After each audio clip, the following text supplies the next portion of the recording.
오늘은 목동이면서 능숙한 하프 연주자인 이스라엘 왕 다윗의 시편을 살펴봅니다. 수천 년 전 다윗 왕의 생각과 감성을 들여다볼 생각에 가슴이 뜁니다. 음악의 조예가 깊은 다윗 왕의 시편은 성전 예배에 사용되었던 종교적인 노래, 기도 이후 찬송가를 만드는 데 많은 영감을 줍니다. 예로 우리가 잘 아는 찬송가인 성도들아 찬양하자는 시편 98편에 온 땅이여 여호와께 크게 외쳐라 소리쳐 기쁘게 노래하고 찬송하여라 로부터 찬송가 기쁘다 구주 오셨네는 찬송가의 아버지라 불리는 아이작 와츠가 시편 98편에 강들이 손뼉을 치고 작은 산들이 함께 기쁨으로 노래할 것이니 로부터 영감을 받아 만들었습니다. 150편의 시편은 모두 다윗 왕이 지은 것일까요? 알려져 있기로는 대략 반 정도는 다윗 왕이, 나머지는 솔로몬 왕과 모세 외 다른 분들에 의해 쓰여졌습니다. 시편은 이스라엘부터 페르시아 제국 시기까지를 다룹니다. 시편 80편에서는 아시리아 제국에 의해 멸망한 북왕국 이스라엘, 시편 89편은 바빌로니아 제국에 의해 무너진 남왕국 다윗 왕조, 시편 93편부터 100편에서는 유다 민족의 바빌론 유배 기간, 시편 126편에서는 유대인들이 페르시아 제국으로부터 예루살렘으로 귀향한 시기입니다. 이를 통해 보듯이 시편은 다윗 왕 개인뿐만 아니라 이스라엘 민족이 고난 중에도 하나님의 주권과 통치는 영원하며 이스라엘 왕국은 다윗 왕조의 혈통을 통해 이어질 것이라는 강력한 희망의 메시지를 전달합니다. 다윗이 다윗 왕조를 열었을 때 나단 선지자는 하나님의 말씀을 전합니다. 내가 너를 내 집과 내 나라에 영원히 세울 것이니 너의 왕위가 영원히 굳게 서게 될 것이다. 후대의 예레미야 선지자나 후세아 선지자도 다윗 왕조의 혈통에서 이스라엘 백성이 하나님을 섬기고 그분과의 관계를 회복하도록 이끌 미래의 왕 메시아가 나올 것을 예언합니다. 이것이 바로 신약 성경이 다윗 혈통과 예수님을 연결시키는 이유입니다. 신약의 첫 장인 마태복음 1장 1절은 예수님의 족보를 나열하면서 예수님이 다윗의 기름 부음 받은 자손이라고 합니다. 아시리아 제국의 등장으로 북이스라엘과 남유다 왕국이 위기에 처했을 때 다윗 왕의 아버지인 이새의 후손에서 미래의 왕 또는 메시아가 나올 것을 이사야는 예언합니다. 이새의 줄기에서 한 싹이 나며 그 뿌리로부터 한 가지가 나와서 열매를 맺을 것이다. 그리고 신약의 마지막 장 요한계시록 22장에서 예수님은 요한에게 자신이 다윗 가문의 약속의 성취자인 메시아임을 밝히십니다. 나 예수는 나의 천사를 보내어 교회들에 관한 이것들을 너희에게 증언하게 하였다. 내가 곧 다윗의 뿌리이고 자손이며 빛나는 새벽별이다.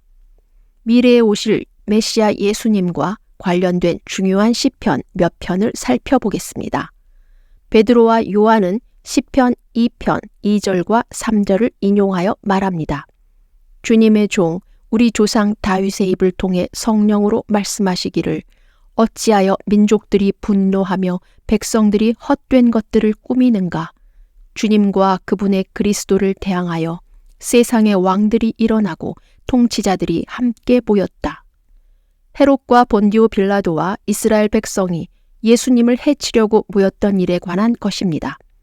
또 예수님이 십자가에서 하신 말씀이 시편에 있습니다. 나의 하나님, 나의 하나님, 어찌하여 나를 버리셨나이까? 예수님도 바리새인들에게 그리스도가 누구의 자손이냐고 질문하시며 시편을 인용하십니다.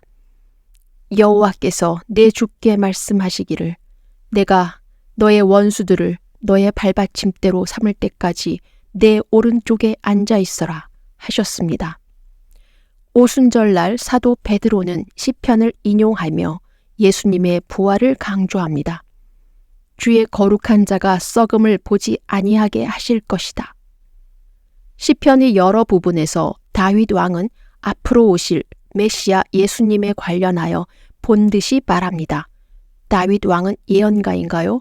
미리 오실 메시아 예수에 대해 이리 잘 아나요? 아닙니다. 예수님은 다윗이 성령 안에서 말씀하신다고 하였습니다.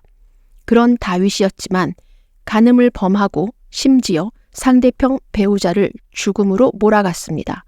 모세 율법은 간음과 살인에 대한 형벌은 사형에 해당하는 죄악입니다.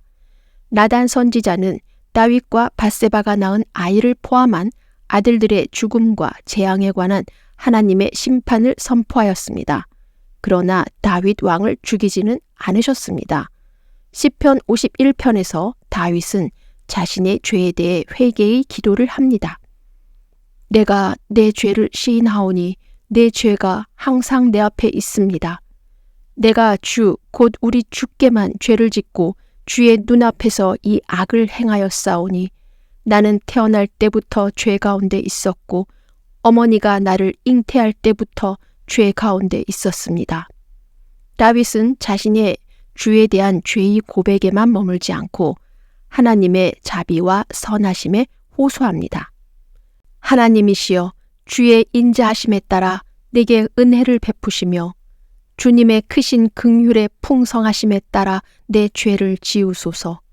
나의 악을 내게서 깨끗이 씻어주시고 나의 죄에서 나를 정결하게 하소서.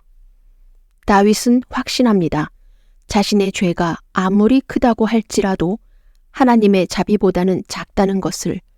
율법의 시대임에도 다윗에게는 성령이 머물며 다윗은 하나님이 자비로우시고 사랑이시며 연민을 가지고 계시다는 것을 압니다.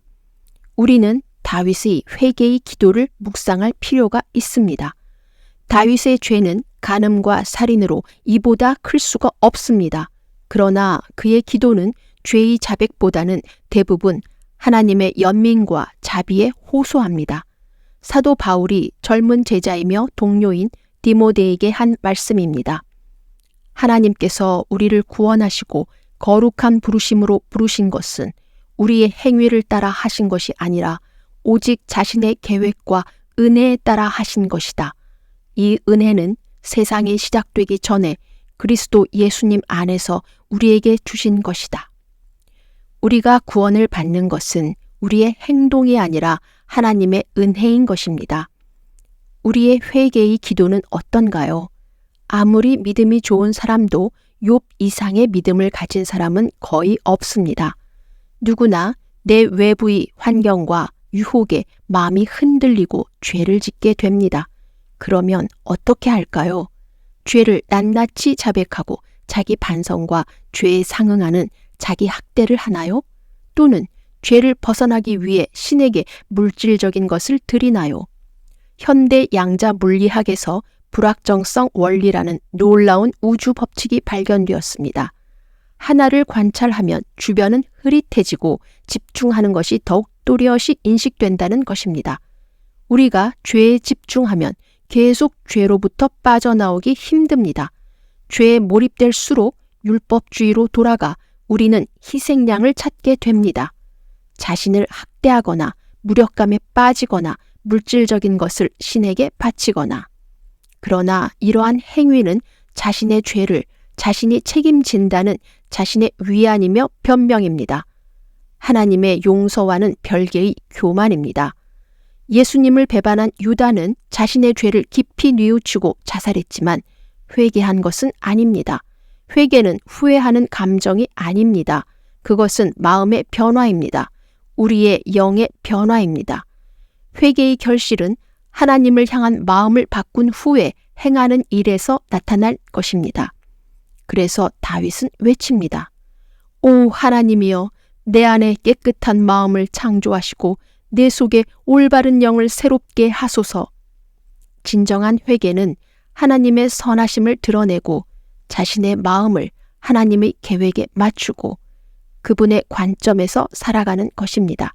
즉, 하나님 보시기에 좋았더라로 사는 것입니다. 우리의 죄는 이미 용서되었습니다. 너희를 그리스도와 함께 살리셨고 하나님께서는 우리의 모든 죄를 용서하셨다.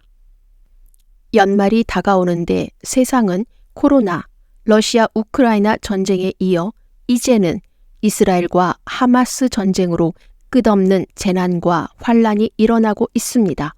세상이 우리를 낙담시키고 우울하고 무기력하게 만듭니다.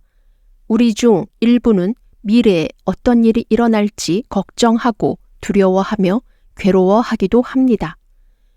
여호와는 나의 목자시니 내가 부족함이 없어라로 시작되는 시편 23편을 살펴보며 우리 자신을 위로하고 기분 전환을 하며 마무리를 짓습니다. 젊은 시절에 양을 치던 다윗 왕은 사무엘 선지자로부터 왕으로 지명된 후 사울 왕의 시기로 죽을 고비를 수없이 넘기고 블레셋을 비롯한 수많은 전투들과 가족의 불행으로 그의 삶은 고난의 연속이었습니다.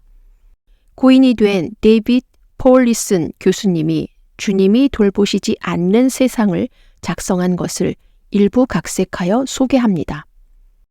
나는 나 자신이다. 나를 보살펴주는 사람도 없고 나를 보호해주는 사람도 없다. 나는 항상 불안하다. 나는 쉽게 좌절하고 종종 실망한다. 여기는 사막이다. 목이 마르다. 내 영혼은 부서지고 뒤틀리고 갇혀있는 느낌이다. 내가 어두운 길을 갈 때도 내가 원하는 방식으로 하고 싶다. 하지만 인생은 혼란스럽다. 왜 일이 잘 풀리지 않는 것일까? 나는 공허감과 허무감, 죽음의 그림자에 사로잡혀 있다. 나는 혼자이다.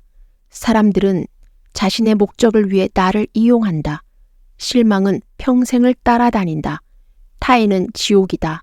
나 자신도 지옥이다.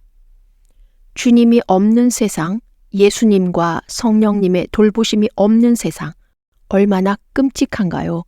성령의 영감을 받아 작성한 여호와는 나의 목자의 시편은 다윗의 고단한 마음을 위로해 주었습니다. 여호와는 나의 목자시니 내가 부족함이 없어라. 내 영혼을 회복시키시고 의의 길로 인도하십니다. 내가 사망의 어두운 골짜기로 다니더라도 주께서 나와 함께 계십니다. 주께서 내 원수들 앞에서 내게 상을 차려주시고 내 잔이 넘칩니다. 내 평생의 선하심과 인자하심이 나를 따를 것이니 내가 주의 집에 영원히 살 것입니다. 주님이 평생 나를 돌보시니 얼마나 은혜로운가요? 지치고 절망할 때, 기진맥진하고 외로울 때 예수 그리스도가 우리와 함께 계심을 기억하세요. 주님이 우리의 목자이시며 그분의 사랑이 우리를 영원히 돌보실 것을 믿으시고 힘내시길 바랍니다. 아멘.